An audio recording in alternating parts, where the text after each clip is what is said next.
اماں کسی سے کچھ لیتی نہیں تھی، لیکن جب خواتین کی مرادیں پوری ہوتی تھی تو وہ اپنی مرضی سے ہی کچھ نہ کچھ دے جایا کرتی تھی۔ وقت یوں ہی گزرتا رہا، میں اور مریم بڑے ہوتے گئے۔ اسکول میں میری کئی استانیاں بھی ہمارے گھر میں اکثر آتی تھیں، اور جیسے ہی اس کمرے میں جاتی واپسی پہ خوشی سے اس قدر سرشار ہوتی کہ ان کی خوشی کو لفظوں میں بیان کرنا بہت مشکل ہے۔ اب اگر بات صرف یہاں تک رہتی تو ٹھیک تھا، لیکن ایک دن میری حیرت کی انتہا نہ رہی جب ایک دور کے گاؤں سے ایک عورت آئی۔ وہ ہوگی کوئی 50 سال کے لگ بھگ۔ اس کے ساتھ اس کی ایک جوان بیٹی بھی تھی جو شکل سے تو کافی پیاری لگ رہی تھی، لیکن نہ جانے کیوں اس کو دیکھ کر مجھے ایسے محسوس ہو رہا تھا کہ وہ بے حد پریشان ہے۔ جیسے ہی وہ دونوں گھر میں داخل ہوئیں، اماں ان کو لے کر پچھلے کمرے میں چلی گئیں۔ اس عورت نے کہا کہ میری بیٹی کی عمر اب 25 سال ہو گئی ہے، لیکن اس کی کہیں بھی شادی کی بات نہیں بن رہی۔ لڑکے والے آتے ہیں، دیکھتے ہیں، پسند بھی کرتے ہیں، لیکن آگے بات نہیں بنتی۔ اماں نے بتایا کہ خاندان میں سے ہی کسی نے کوئی جادو کیا ہوا ہے۔ وہ عورت بڑی پریشان ہوئی اور کہنے لگی کہ اب اس کا کوئی توڑ بھی کریں۔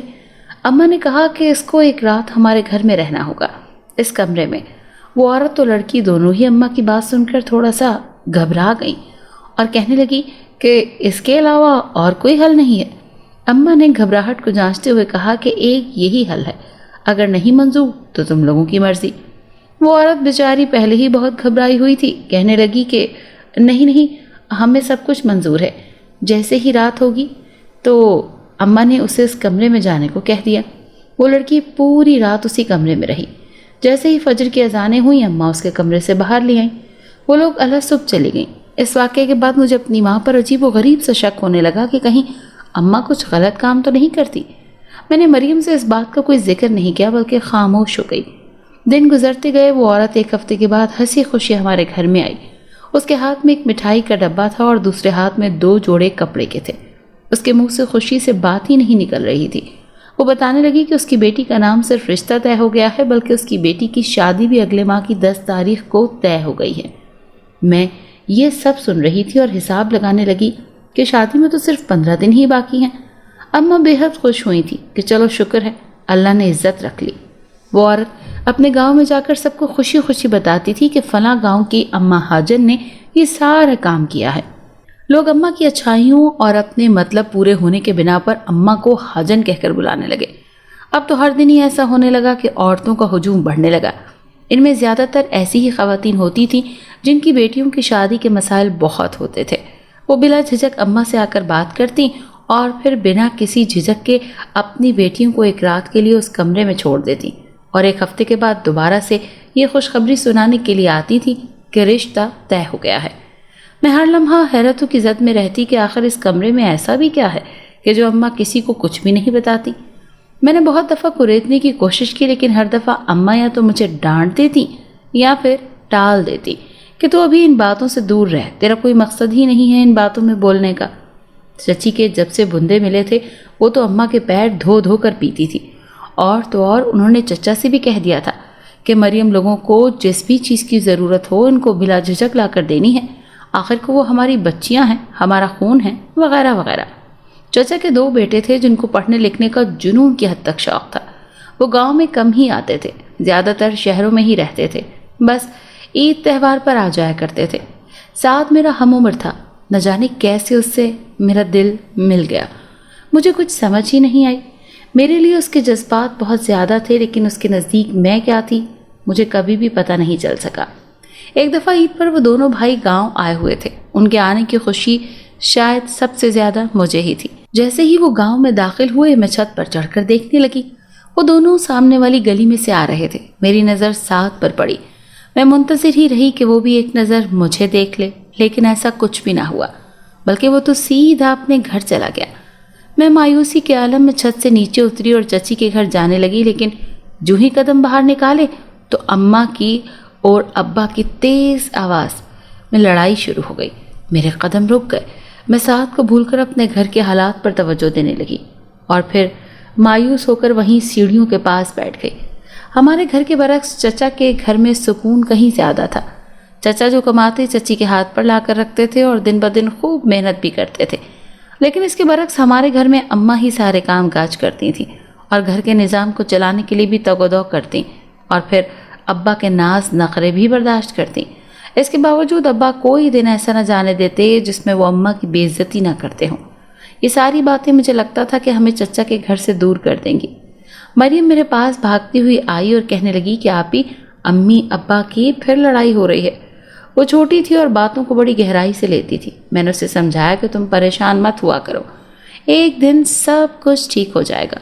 وہ میری تسلی دینے پر خود کو کچھ ہلکا پھلکا محسوس کرتی، لیکن میرے دل کا کیا، وہ کس قدر بھاری ہو جاتا تھا ایسے حالات پر، یہ کسی نے بھی آج تک جاننے کی کوشش نہیں کی تھی۔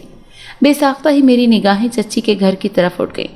پہلے تو ایک دفعہ دل کیا کہ چلی جاؤں تاکہ گھر کی اس گھٹن زدہ آب و ہوا سے کچھ دیر کے لیے چھٹکارا مل جائے، لیکن آخر کو تو اس گھر میں واپس لوٹ کر ہی آنا تھا نا۔ اسی لیے چپ کر کے کچن میں چلی گئی، جہاں پر کچھ رات کے کھانے پینے کا بندوبست بھی کرنا تھا۔ اماں ابا لڑ لڑ کر تھک چکے تھے، اور پھر انہیں خود بھی سمجھ میں نہیں آیا تھا کہ وہ کس بات پر لڑتے ہیں۔ میں نے 10ویں کے امتحانات دے دیے تھے، مریم 9ویں جماعت میں تھی۔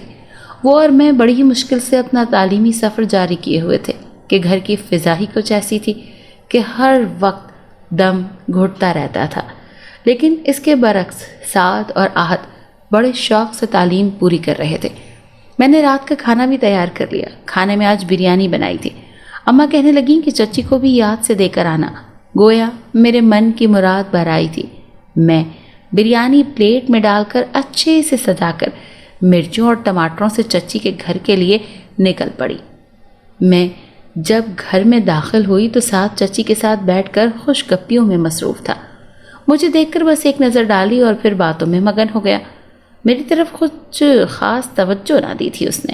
چچی نے بڑے پیار سے اپنے پاس بٹھایا اور کہنے لگیں کہ ساتھ نے اب کچھ دن ہی یہاں پہ رہنا ہے، اگر تم نے کچھ پوچھنا ہو یا سمجھنا ہو تو ساتھ سے سمجھ لینا۔ میں نے صرف سر ہلانے پر ہی اکتفا کیا۔ میں سر جھکائے بیٹھی رہی، کوئی بات بھی نہیں کی۔ ساتھ چچی سے خوش گپیاں کرتا رہا اور میں صرف اسے کبھی کبھی دیکھ لیتی تھی۔ کچھ دیر بیٹھ کر میں وہاں سے اٹھ گئی اور گھر آ کر بھی اسی کے بارے میں سوچتی رہی۔ جیسے ہی گھر آئی، گھر میں ایک دفعہ پھر سے 3 خواتین آئی ہوئی تھیں، جن میں یہ بحث چل رہی تھی کہ پہلے ان کا مسئلہ حل کیا جائے، لیکن اماں کا یہ اصول تھا کہ پہلے جیسے جیسے لوگ آئیں اسی حساب سے ان کے مسئلے بھی حل ہوتے تھے، ایسے ایک دم سے سب کے نہیں سنی جا سکتی تھی۔ بہرحال کافی بحث و مباحثے کے بعد وہ خواتین راضی ہو گئیں اور کہنے لگیں کہ ہم کل صبح آ جائیں گے۔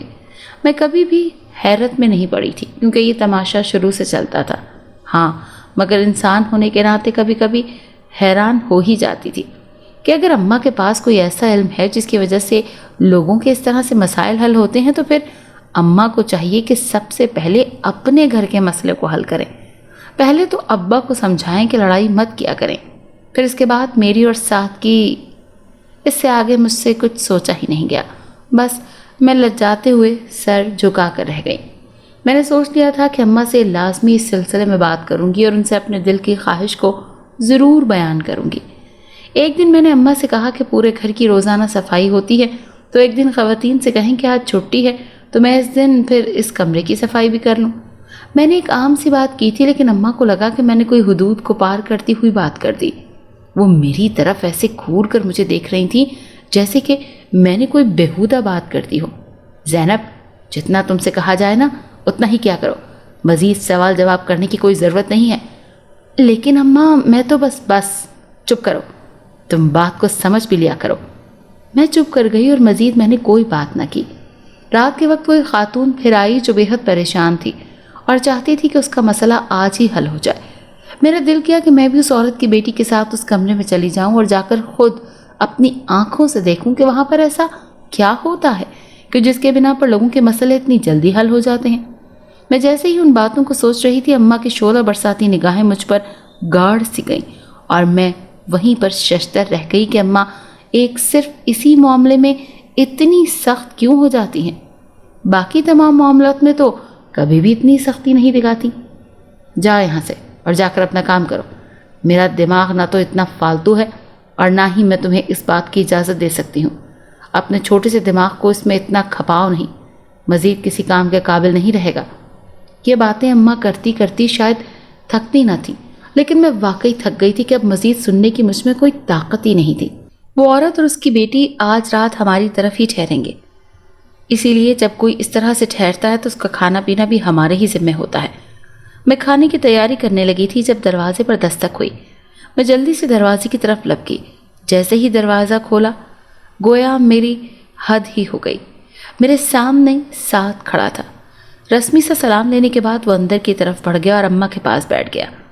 جیسے ہی وہ اس انداز میں باتیں کر رہا تھا جیسے صدیوں سے ملنے کے لیے بے چین ہو۔ میں کھانا بنانے میں مصروف ہو گئی کہ اماں کی کرخت آواز نے مجھے چونکا دیا کہ میں کچھ کھانے کو لاؤں ساتھ کے لیے۔ میرے وہاں تک پہنچنے تک ساتھ اٹھ کر جانے کو تیار تھا۔ اماں روکتی ہی نہیں لیکن وہ چلا گیا۔ میرا سارا وقت اسی کے بارے میں سوچتے سوچتے گزر گیا۔ بہت دل کرتا تھا کہ کسی طرح چچی چچا خود ہی یہ بات کر دیں، لیکن ایسا ہوتا ہوا نظر نہیں آ رہا تھا۔ وہ لڑکی رات کے وقت کمرے میں گئی اور صبح خوش خوش کمرے سے باہر چلی گئی۔ ٹھیک ایک ہفتے کے بعد وہ عورت دوبارہ آئی اور کہنے لگی کہ میری بیٹی کا رشتہ بڑی ہی اچھی جگہ طے ہو گیا ہے۔ اماں کی اتنی کامیابیوں کے بعد اپنے گاؤں اور آس پاس کے بہت سارے دیہاتوں میں بڑی مشہوری ہو گئی تھی۔ عورتوں کا اماں پہ اس قدر بھروسہ بڑھ گیا تھا کہ وہ وقت کے ساتھ ساتھ اپنے آس پاس کی کنواری لڑکیوں کو بھی یہاں لانے لگی تھی۔ ایک دوپہر کو ساتھ آیا اور کہنے لگا کہ زینب کو امی نے بلایا ہے، کوئی کام ہے شاید۔ اماں نے کبھی بھی منع نہیں کیا تھا، بلا چون چرا مجھے ساتھ کے ساتھ بھیج دیا۔ وہ مجھے گھر میں چھوڑ کر خود کہیں باہر نکل گیا۔ کھڑوس نہ تو ہو، میرے منہ سے بے ساختہ نکل گیا۔ اس نے باہر جاتے جاتے گردن موڑ کر میری طرف دیکھا تو صحیح لیکن بولا کچھ بھی نہیں اور چپ چاپ باہر نکل گیا۔ چچی کے پاس بیٹھے مجھے کچھ ہی دیر ہوئی تھی کہ وہ کہنے لگیں کہ گھر کے پردے بے حد گندے ہو گئے ہیں تو وہ کل دھو دینا اتار کر۔ میں نے جی کہہ کر انہیں خوش کر دیا اور وہ شروع سے ایسے ہی کرتی تھی کہ جب گھر کے کوئی بڑے بڑے کام کرنے ہوتے جیسے صفائی ستھرائی سالانہ والی تو مجھے ہی بلاتی تھی۔ مریم کے ساتھ ان کی اتنی بنتی نہیں تھی۔ میں نے کہا جی چچی میں شام میں آ کر پردے اتار لوں گی اور کل دھو کر لا دوں گی۔ ارے جیتی رہو میری بچی۔ چچی نے مجھے دعائیں دی۔ موقع بہت اچھا تھا۔ میں نے موقع غنیمت جانتے ہوئے چچی سے کہا کہ میں آپ سے کچھ بات کرنا چاہتی ہوں۔ وہ بولی ہاں ہاں کہو کیا بات ہے؟ چچی اماں کے پاس اتنی ساری عورتیں آتی ہیں تو اماں کے پاس ایسا کیا ہے جس کے بنا پر اماں لوگوں کی مشکلات کو حل کر دیتی ہیں؟ ارے ایسے نہیں بولتے بیٹی، مشکلات حل کرنے والی تو صرف اللہ کی ذات ہے۔ تمہاری ماں تو صرف وسیلہ ہے اور اسی وسیلے کے بنا پر اس کے پاس لوگ آتے ہیں۔ جو ایک مخصوص کمرہ ہے نا اس میں وہ اپنی عبادت بھی تو کرتی ہے نا، یہی وجہ ہے کہ لوگ اس پر اعتبار کرتے ہوئے اس کے پاس آ جاتے ہیں۔ بس یہی بات ہے اور کچھ بھی نہیں میری بچی۔ چچی نے اس انداز میں مجھے ٹالا تھا کہ میں کچھ دیر تو ان کے چہرے کی طرف ہی دیکھتی رہ گئی۔ کچھ دیر کے بعد میں نے دوبارہ ان سے پوچھا تو وہ جو آپ کے سونے کے بندے تھے وہ گم ہو گئے تھے، تو پھر وہ اماں نے اتنی جلدی کیسے ڈھونڈ دیے تھے؟ میری بات پہ چچی پہلے تو کچھ ڈگمگائیں لیکن پھر فوراً ہی سنبھل کر بولیں کہ پگلی اپنے وظائف سے ہی تو انہوں نے تلاش کر لیا تھا، اور کیا، اور تو کچھ بھی نہیں۔ مجھے یہ پتہ چل گیا تھا کہ چچی کبھی بھی مجھے کچھ بھی بتانے والی نہیں ہے۔ بتائیں گی اب ان کی اس بات پر تو مجھے مکمل یقین ہو چلا تھا کہ واقعی کچھ بہت ہی بڑی گڑبڑ ہے۔ اسی وجہ سے تو امی اور چچی کی اتنی دوستی ہے۔ چچی کو امی کے سارے راز و نیاز کا مکمل طور پر علم تھا، تبھی تو اماں مجھے یہاں بنا کسی ہیل و حجت کے بھیج دیا کرتی تھی۔ خیر میں نے بھی وہیں پہ بیٹھے بیٹھے فیصلہ کر لیا کہ اس راز سے پردہ اٹھا کر ہی رہوں گی۔ بہت جلد یہ جان کر رہوں گی کہ اصل بات کیا ہے۔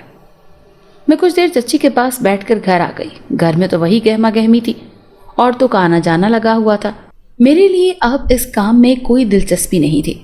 اگر مجھے دلچسپی تھی تو یہ جاننے میں کہ اس کمرے میں ایسا کیا ہوتا ہے۔ میں بس مناسب وقت کا انتظار کر رہی تھی۔